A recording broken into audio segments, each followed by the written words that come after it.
ಒಟ್ಟಿಗಾಗಿ ಗೇಣು ಬಟ್ಟಿಗಾಗಿ ಹಳ್ಳದಲ್ಲಿ ಕುಳಿತುಕೊಂಡು ಕಳ್ಳತನ ಮಾಡುವುದು ಒಟ್ಟಿಗಾಗಿ ಗೇಣು ಬಟ್ಟಿಗಾಗಿ ಅಂತ ಅನೇಕ ಇಂಥ ಕೀರ್ತನೆಗಳು ಹೇಳುವುದರ ಮೂಲಕ ಇಡೀ ರಾಜ್ಯಕ್ಕೆ ಸಂದೇಶವನ್ನು ಕೊಟ್ಟಂಥ ಏಕೈಕ ವ್ಯಕ್ತಿ, ಮಹಾನ್ ವ್ಯಕ್ತಿ ಅಂದರೆ ನಮ್ಮ ಕನಕದಾಸರು ಮೊದಲನೇ ಅವರು ದೊಡ್ಡ ಸಿರಿ ಸಂಪತ್ತು ಉಳ್ಳಂಥ ಒಂದು ಕುಟುಂಬ. ಆ ಕುಟುಂಬದಲ್ಲಿ ಬೆಳೆದಂಥ ಕನಕದಾಸರು ತನ್ನ ಮಡದಿ ಮಕ್ಕಳನ್ನು ಬಿಟ್ಟು ದೇಶದಲ್ಲಿ ತೊಳಲಾಡ್ತಕ್ಕಂಥ ಜಾತಿ ವ್ಯವಸ್ಥೆಯನ್ನು ನಿರ್ಮೂಲನೆ ಮಾಡಬೇಕು, ಏನಾದರೂ ಜಾತಿ ವ್ಯವಸ್ಥೆಯನ್ನು ಒಡೆದಾಕ್ಬೇಕಂತ ಅನ್ಕೊಂಡಂಥ ವ್ಯಕ್ತಿ ಮನೆ ಮಠವನ್ನು ಬಿಟ್ಟು ಹೊರಗಡೆ ಬಂದಂಥ ಸಂದರ್ಭದಲ್ಲಿ ಕೀರ್ತನೆಗಳ ಮೂಲಕ ರಾಜ್ಯದಾದ್ಯಂತ ಪ್ರವಾಸವನ್ನು ಕೈಗೊಳ್ತಾನೆ. ಕೊಂಡಂಥ ಸಂದರ್ಭದಲ್ಲಿ ಕನಕದಾಸರು ಇಡೀ ದಾಸ ಪಂಕ್ತಿಯಲ್ಲಿ ಕನಕದಾಸರು ಮೇರು ಒಂದು ಕೃತಿ ಬರೀತಾರೆ.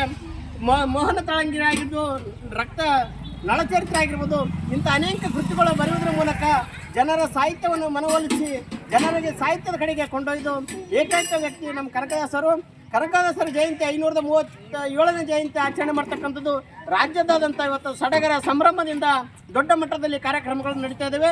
ಅದೇ ರೀತಿಯಾಗಿ ನಮ್ಮ ಗ್ರಾಮದಲ್ಲಿ ಮಾಡಿದ್ದು ನಮಗೆ ತುಂಬ ಸಂತೋಷ ತಂದಂಥ ವಿಷಯ ಅಂತೇಳಿ ನನ್ನ 2 ಮಾತನ್ನು ಮುಗಿಸ್ತೇನೆ. ಜೈ ಕನಕದಾಸ, ಭಕ್ತ ಕನಕದಾಸನಿಗೆ ಜೈ ಕನಕದಾಸ.